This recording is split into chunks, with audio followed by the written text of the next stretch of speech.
ಈ ಸೂರ್ಯವಂಶದ ಮನೆಗೆ ನೀನು ಭಾಗ್ಯ ದೇವತೆ, ಈ ಸೂರ್ಯವಂಶದ ಮನೆಗೆ ನೀನು ಅದೃಷ್ಟ ದೇವತೆ. ನಿನ್ನ ಕೊರಳಿಗೆ ತಾಳಿ ಕಟ್ಟಿ ಈ ಮನೆಗೆ ತುಂಬಿಸಿಕೊಳ್ಳುವ ದಿನವೇ ನನ್ನ ಹೆತ್ತಪ್ಪ. ಅಂದರೆ ಈ ಸೂರ್ಯವಂಶದ ವಾರಸರ ಹೇಳಿದ ಮಾತು ಇದು. ಮಗನೇ ಸೂರ್ಯಸಿಂಹ, ಮನೆಯಿಂದ ನೀನು ಹೊರಗಡೆ ಹೊರಡುವ ಮುನ್ನ ಈ ಮನೆಯ ಅದೃಷ್ಟ ದೇವತೆ ಈಗಿನ ಧರ್ಮ ಪತ್ನಿ ಕೈಯಿಂದ ಒಂದು ಲೋಟ ಹಾಲನ್ನು ಕುಡಿದುಕೊಂಡು ಹೊರಗಡೆ ಹೊರಟು ಹೋಗು. ಜಯದ ಮಾಲೆ ನಿನ್ನ ಬೆನ್ನಿಗೆ ಕಟ್ಟಿಟ್ಟ ಬುದ್ಧಿ. ಅಂದು ನುಡಿದ ಆ ನುಡಿಗಳು 100ಕ್ಕೆ 100 ಸತ್ಯವಾಗಿದೆ ಹೇಮ, 100ಕ್ಕೆ 100 ಸತ್ಯವಾಗಿದೆ. ಅಂದಿನಿಂದ ಇಂದಿನವರೆಗೂ 1000 ಹಳ್ಳಿಗೆ ಸೂರ್ಯವಂಶ ಈ ಸೂರ್ಯಸಿಂಹಕ್ಕೆ ಸೋಲೆನ್ನುವ ಮಾತೇ ಇಲ್ಲ. ಇದರಲ್ಲಿ ನನ್ನದೇನಿದೆ ಸ್ವಾಮಿ? ಈ ಸೂರ್ಯವಂಶದ ಮಂಥನಕ್ಕೆ ಆ ತಾಯಿ ದುರ್ಗಾ ಮಾತೆಯ ಆಶೀರ್ವಾದ ಸದಾ ಇದೆ. ಅಷ್ಟೇ ಅಲ್ಲದೆ ಈ ಸೂರ್ಯವಂಶದ ಮನೆತನಕ್ಕೆ ನಾನು ಸೊಸೆಯಾಗಿ ಬಂದಿದ್ದಂದ ಮೇಲೆ ಸ್ವಾಮಿ ನನ್ನ ಪೂರ್ವ ಜನ್ಮದ ಪುಣ್ಯ ಸ್ವಾಮಿ, ಪೂರ್ವ ಜನ್ಮದ. ಹೇಮಲತಾ, ಈ ಮನೆಯಲ್ಲಿ 2 ಸಿಂಹಗಳು, ಜಯಸಿಂಹ, ವೀರಸಿಂಹ. ಇವರಿಬ್ಬರು ನನ್ನ ಮೈದುನರಲ್ಲ, ನನ್ನ ಹೊಟ್ಟೆಯಲ್ಲಿ ಹುಟ್ಟಿದ ಮಕ್ಕಳೆಂದು ತಿಳಿದು ಈ ಸೂರ್ಯವಂಶದ ಮನೆಯನ್ನು ಬೆಳಗುವ ನಿನ್ನಂತ ಧರ್ಮಪತಿ ನನಗೆ ಸಿಕ್ಕಿರುವುದು 1000 ಹಳ್ಳಿಗೆ ಸೂರ್ಯವಂಶ ಈ ಸೂರ್ಯಸಿಂಹನ ಪೂರ್ವ ಜನ್ಮದ ಪುಣ್ಯ. ಪೂರ್ವ ಜನ್ಮದ ಪುಣ್ಯ. ಒಂದು ಹೆಣ್ಣು ತನ್ನ ಮೈದುನರನ್ನ ಹೊಟ್ಟೆಯಲ್ಲಿ ಹುಟ್ಟಿದ ಮಕ್ಕಳಿಗಿಂತ ಹೆಚ್ಚಾಗಿ ನೋಡ್ಕೊಳ್ತಾಳೆ. ಇನ್ನು ಅತ್ತೆ ತನ್ನ ಸೊಸೆಯನ್ನ ಹೆತ್ತ ಮಗಳಂತೆ ನೋಡ್ಕೊಳ್ತಾಳೆ. ಆದ್ರೆ ಸೊಸೆ ಅತ್ತೆಯನ್ನ ಹೆತ್ತ ತಾಯಿಗಿಂತ ಹೆಚ್ಚಾಗಿ ನೋಡ್ಕೊಳ್ತಾಳೆ. ಅಂದಾಗ ಈ ಮನೆಗೆ ಸೊಸೆಯಾಗಿ ಬಂದ ನಾನು, ಈ ಮನೆ ನಂದ ಗೋಕುಲ ಸ್ವಾಮಿ, ನಂದ. ಹೇಮ, ನೀನು ಹೇಳಿದ ಮಾತು ಇಲ್ಲಿ ಕುಳಿತಿರುವ 1000 ಅತ್ತೆ ಸೊಸೆ ಎಂದರು ಕೇಳಿ ಅದರಂತೆ ನಡೆದರೆ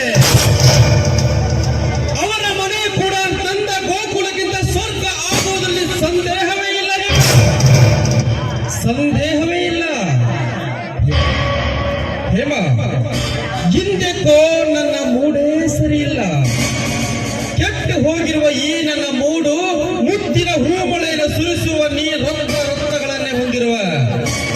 ಅದು ನಿಮ್ಮಿಂದ ಮಾತ್ರ ಸಾಧ್ಯ ಕಣೆ. ಅದಕ್ಕೆ ಅದಕ್ಕೆ ನಿನ್ನ ಬಾಯಿಂದ ಒಂದು ಗಾನ ಮಾಧುರ್ಯವನ್ನು ಹಾಡಿ ಈ ಸೂರ್ಯಸಿಂಹನ ಮನವನ್ನು ಸ್ವಲ್ಪ ಸಂತೋಷಪಡಿಸುವೆಯಾ? ಪತಿಯಾದಿ ಶಿವನ ಆಜ್ಞೆ ಆಗಿರ್ಬೇಕಾದ್ರೆ ಇಲ್ಲ ಅನ್ನೋಕ್ಕಾಗುತ್ತೆ. ನಿಮ್ ಇಷ್ಟದಂತೆ ಆಗ್ಲಿ.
ಅಂದಾಗ ಈ ನಮ್ಮ ರೈತರ ಜಮೀನನ್ನು ನಿನಗೂ ಬಿಟ್ಟುಕೊಳ್ಬೇಕೆ?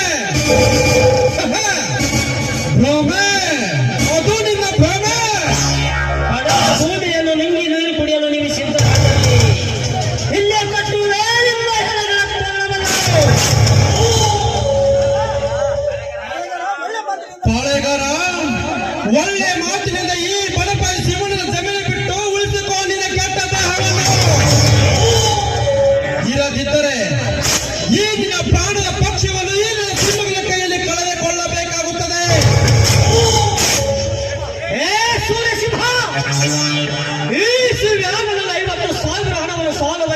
ಮಾಡಿದ್ದಾನೆ. ಅದನ್ನು ಅವನು ಮಾಡಿಕೊಳ್ಳಲು ಸಾಧ್ಯವೇ ಇಲ್ಲ. ಅದಕ್ಕೋಸ್ಕರ ಅವನ ಜಮೀನನ್ನು ನಾನು ವಶಪಡಿಸಿಕೊಳ್ಳುತ್ತೇವೆ.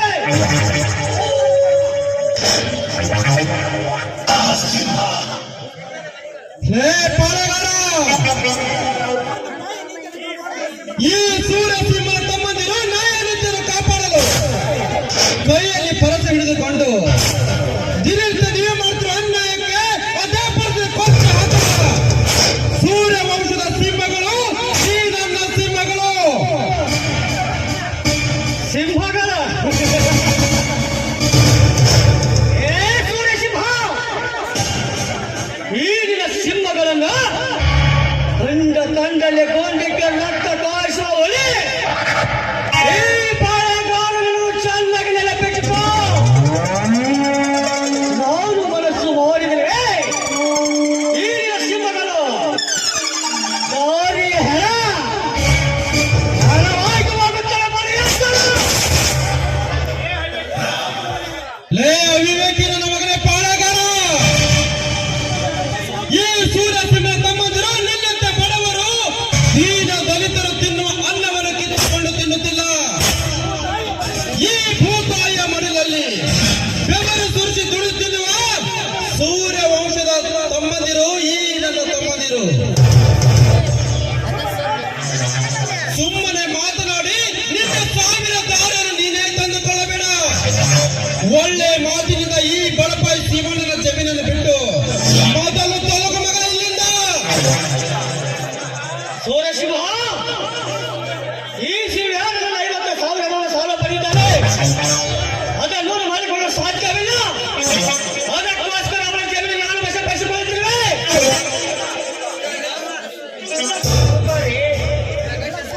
ಇದೆಲ್ಲ ಸುಳ್ಳು.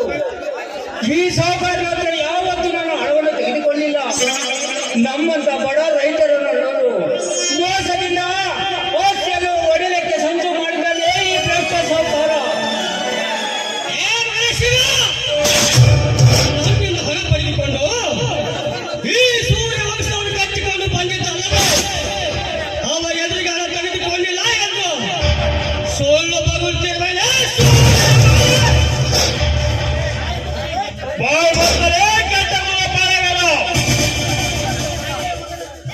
ಇನ್ನೊಂದು ಸಲ ಬಡವೈತರಿಸಿ ಹೋದರೆ ಸೂರ್ಯಮನಿಂದ ಪವನಿಂದ ಆದರೆ ನಿರ್ದೇಶನ ಗಂಟಲವನ್ನು ಕಡಿದು ರಕ್ತ ಕುಡಿಬೇಕಾಗುತ್ತದೆ ಮಗನೇ ಎಚ್ಚರ. ಬಡವ ಎಂದರೆ ಬೆಲೆ ಇಲ್ಲದಂಗ ಮಾತನಾಡ್ತೇನೆ.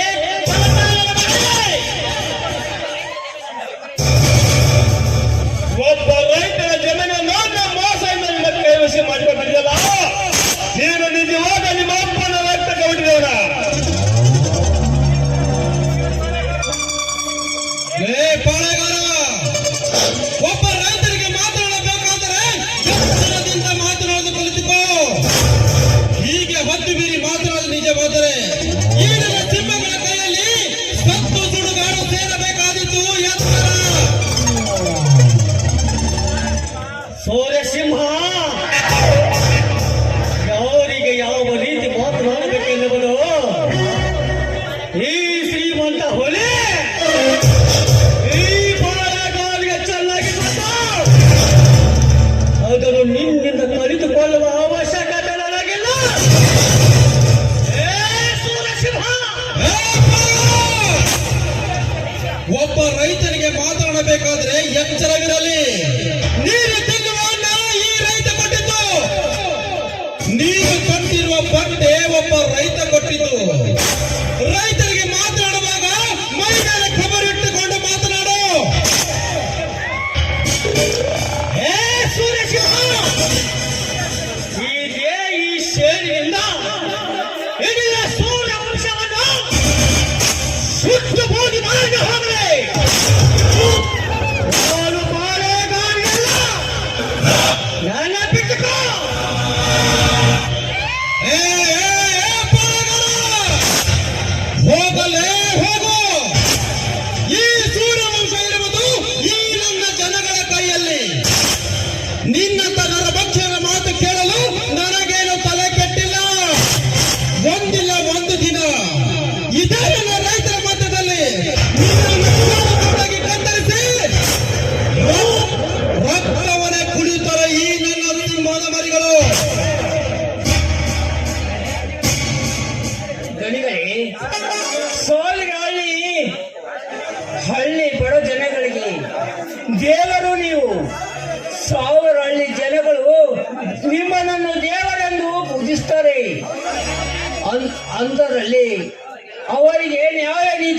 ಬಂದವರು ಅಂದರಲ್ಲಿ ನನ್ನ ಜಮೀನನ್ನು ಉಳಿಸಿಕೊಟ್ಟಿದ್ದಾರೆ ನಮಸ್ಕಾರಗಳು. ಶಿವಣ್ಣ, ನಿನ್ನಂತ ಸಾವಿರಾರು ರೈತರಿಗೆ ಪ್ರಾಣ ಒತ್ತೆ ಇಟ್ಟಾದರೂ ಬದುಕಿಸುವಂತ ಧೈರ್ಯ ಈ ಸೂರ್ಯವಂಶದ ಮನೆಗಿದೆ. ಈ ನನ್ನ ಎರಡು ಸಿಂಹಗಳು ಬಡವರು ರೈತರ ಬೆಂಗಾವಲಾಗಿ ಸದಾ ನಿಂತಿರ್ತಾರೆ. ನಡೆ ಹೋಗೋಣ.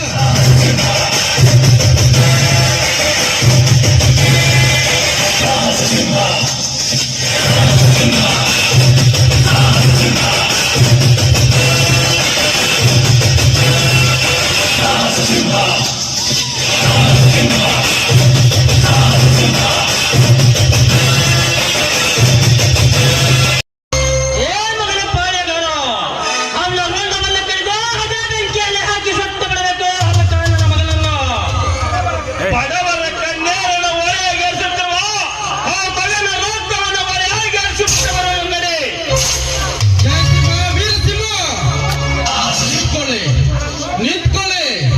ಆ ಗೋಮುಖ ವ್ಯಾಘ್ರಿಗೆ ಸಮಯ ಸಾಧಿಸಿ ತಕ್ಕ ಪಾಠವನ್ನು ಕಲಿಸಿದ್ರಾಯ್ತು. ಈಗ ನೀವೀಗ ಅವಸರ ಪಡಬೇಡಿ. ಏಕೆಂದರೆ ಆ ಗೋಮುಖ ವ್ಯಾಘ್ರಿನ ಕೊಲ್ಲುವಾಗಾದ್ರೂ ಒಂದು ಹನಿ ರಕ್ತ ಈ ಭೂಮಿ ಹಾಕಿದ್ದಾರೆ. ಅಂತ ಕೆಟ್ಟ ಸಾವಿರಾರು ಪ್ರಾಣಿಗಳು ಹುಟ್ಟುತ್ತವೆ ಈ ಭೂಮಿಯ ಮೇಲೆ. ಶಿವಣ್ಣ,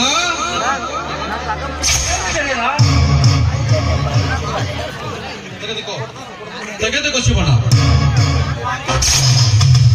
ಇದನ್ನು ಮಾರಿ ನಿನ್ನ ಹೆಂಡತಿ ಮಕ್ಕಳಿಗೆ ಊಟಕ್ಕೆ ಕೊಡು. ಹಾಗೆ ದನ ಕರುಗಳಿಗೆ ಮೇವನ್ನು ಖರೀದಿ ಮಾಡು. ಹಾ, ಹೋಗು.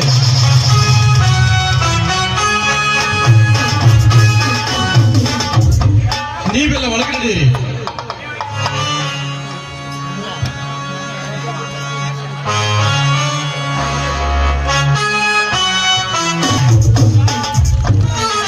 ಅಪ್ಪರ ರಥ ತಯಾರು ಮಾಡಿದ್ವಿ ಹೋಗ್ಬರ್ರಿ. ಹಾ, ನಡೆ ಹೋಗೋಣ. ಹಾ, ವೀರಸಿಂಹ, ಊರಿನಿಂದ ನಮ್ಮ ಅತ್ತೆಯ ಮಗಳು ಸುಮಲತಾ ಬರ್ತಾ ಇದ್ದಾಳೆ. ಅವಳನ್ನು ಬಸ್ ಸ್ಟ್ಯಾಂಡ್ಗೆ ಹೋಗಿ ಕರೆದುಕೊಂಡು ಬಾ. ಸರಿ ಅಣ್ಣ. ನಡೆ ಹೋಗೋಣ.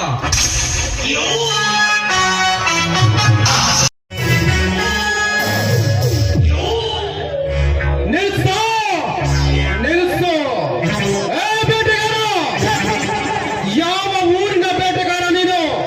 ಯಾವ ಊರಿನ ಬೇಟೆಗಾರ?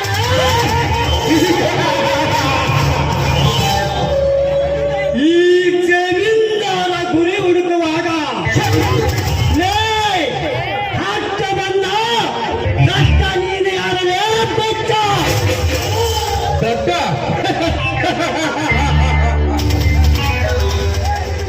ಹೇ ಜಮೀನ್ದಾರ, ನಾನು ಈ ಕಾಡಿಗೆ ಕಾಲಿಡುವಾಗಲೇ ಈ ಸಿಂಹನ ಗರ್ಜನೆ ಕೇಳಿ ನಿನ್ನ ಮೈಯಲ್ಲಿ ಹರಿಯುತ್ತಿರುವ ರಕ್ತ ಹೆಪ್ಪುಗಟ್ಟಿ ನಿನ್ನ ನರನಾಡಿಗಳಲ್ಲಿ ನಡುಕ ಹುಟ್ಟಿರ್ಬೇಕಲ್ಲ.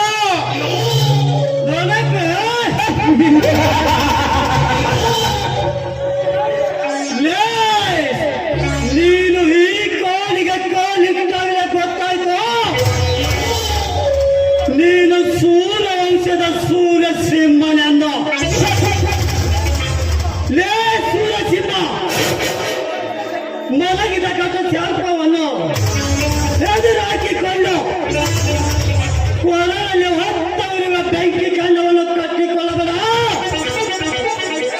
ಸುಮ್ಮನೆ ಎಲ್ಲಿಂದ ಹೊರಟು ಹೋಗೋ. ಏ ಜಮೀನ್ದಾರ, ಹೊತ್ತಿ ಉರಿಯಲು ನೀನೇನು ಬರಸಡಿಲಲ್ಲ. ಉರಿಯುವ ಬೆಂಕಿ ಅಂತೂ ಅಲ್ಲವೇ ಅಲ್ಲ. ಅಂದಾಗ ಈ ಸೂರ್ಯ ವಂಶದ ಸೂರ್ಯ ಸಿಂಹನನ್ನು ಸುಡುವ ನೀನ್ಯಾವ ಬೆಂಕಿಯ ಕೆಂಡನು? ಸೂರ್ಯ ಸಿಂಹ, ಈ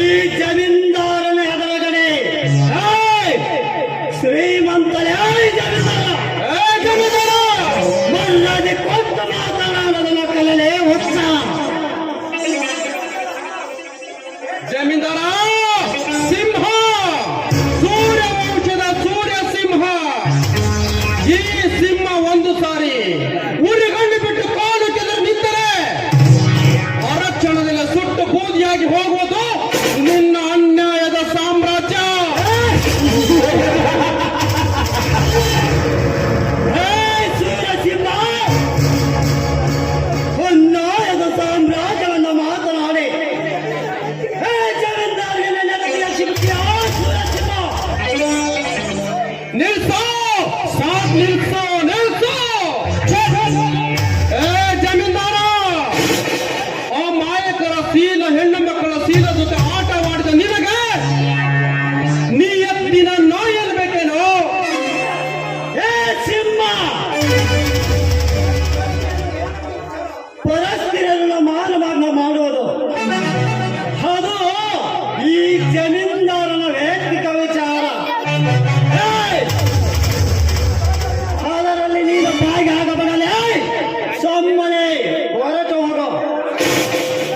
ಲೇ ಜಮೀನ್ದಾರ ಸಾಕ್ ನಿಲ್ಸು ಆ ಮಾಯಕ ಹೆಣ್ಣು ಮಕ್ಕಳ ಶೀಲದ ಜೊತೆ ಆಟವಾಡೋ ನಿನಗೆ ಇಷ್ಟು ಸಾಕಿರಬೇಕಾದರೆ ಅದೇ ಹೆಣ್ಣು ಮಕ್ಕಳ ಕಾಲಲ್ಲಿ ಮೆಟ್ಟಿರುವ ಮೆಟ್ಟಿನಿಂದ ನಿಮ್ಮಂತ ಕಾಮಕರನ ಮಕ್ಕಳ ಹೊಡೆದಿ ನಿಮ್ಮಂತವರಿಗೆ ಬುದ್ಧಿ ಹೇಳಿಸುವುದು ಅದು ನನ್ನ ವೈಯಕ್ತಿಕ ವಿಚಾರ. ಏ ಸೂರ್ಯವಂಶದ ಸಿಂಹ,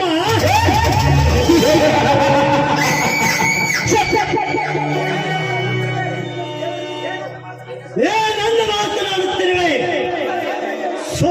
ಸಾವಿರ ಹಳ್ಳಿಯ ಹೊತ್ತ ಜನಗಳ ದೇವರೆಂದು ತಿಳಿದು ನಿನ್ನ ಮನೆಯ ದೇವಾಲಯ ಎಂದು ತಿಳಿದು ಹೇ ಸೂರಸಿಂಹ, ನಿನ್ನ ಮನಸ್ಸಿಗೆ ಬಂದ ಹಾಗೆ ನಿನ್ನ ಬಂಡತನದ ದರ್ಪಾಕಿ ನಡೆಸಬೇಡ. ಬಾಯಿ ಮುಚ್ಚಲೇ ಸಕ್ಕಿನ ಕತ್ತೆ. ಈ 1000 ಹಳ್ಳಿಯ ಸೂರ್ಯಸಿಂಹನನ್ನು ಈ ಜನಗಳು ದೇವಾಲಯ ಎಂದು ನಂಬಿದ್ದಾರೆ. ಈ ಸೂರ್ಯಸಿಂಹನು ದೇವರು ಎಂದು ನಂಬಿದ್ದಾರೆ. ನಂಬಿದ ಈ ಜನಗಳಿಗೆ